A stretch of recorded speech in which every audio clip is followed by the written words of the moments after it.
Act 1886 যেটো আমাৰ যিখন আইনৰ দ্বাৰা অসমৰ গোটেই ভূমি ব্যৱস্থা পৰিচালিত হয় এই আইনখনৰ নাম হৈছে Assam Land and Revenue Regulation 1886 এইখন হল আমাৰ মূল ভূমি আইন এই আইনখনত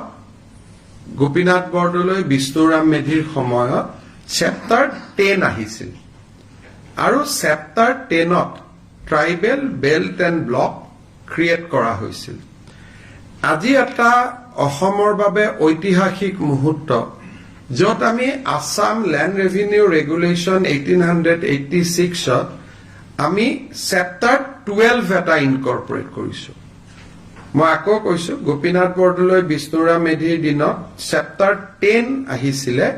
to give protection to the tribal belt and block.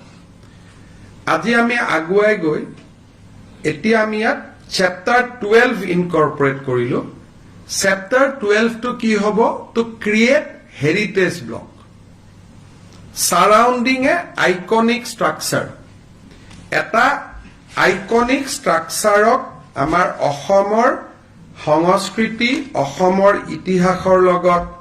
জড়িত যি আমাৰ সাংস্কৃতিক ঐতিহ্য আছে সেই ঐতিহ্য খামৰি আমি Chapter 12 আনিলো আৰু we created a heritage block today heritage blockত কি হ'ব যে it will be ইয়াক এটা আইকনিক ষ্ট্ৰাকচাৰৰ আধাৰত নিৰ্মাণ কৰা হ'ব যে বৰদুৱা এটা আইকনিক ষ্ট্ৰাকচাৰ বৰপেটা এটা আইকনিক ষ্ট্ৰাকচাৰ মাজুলীৰ সত্ৰসমূহ এটা আইকনিক ষ্ট্ৰাকচাৰ যদি আৰু কোনোবা আইকনিক ষ্ট্ৰাকচাৰৰ পৰামৰ্শ আহে তাকো আমি ল'ব পাৰিম ই 250 বছৰৰ পুৰণা হ'ব লাগিব চৰাইদেউ মৈদাম আইকনিক ষ্ট্ৰাকচাৰ গতিকে ইট ক্যান বি ৰিলিজিয়াছ ই ধৰ্মীয় হ'ব পাৰে ই সাংস্কৃতিকো হ'ব পাৰে বা ঐতিহাসিকো হ'ব পাৰে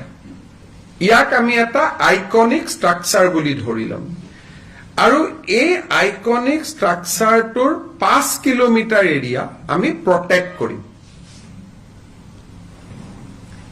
বৰদুৱা সত্ৰৰ 5 কিলোমিটাৰ বৰপেটাৰ 5 কিলোমিটাৰ আজিৰ আইনখনত আমি সত্ৰ বা কাৰো নাম দিয়া নাই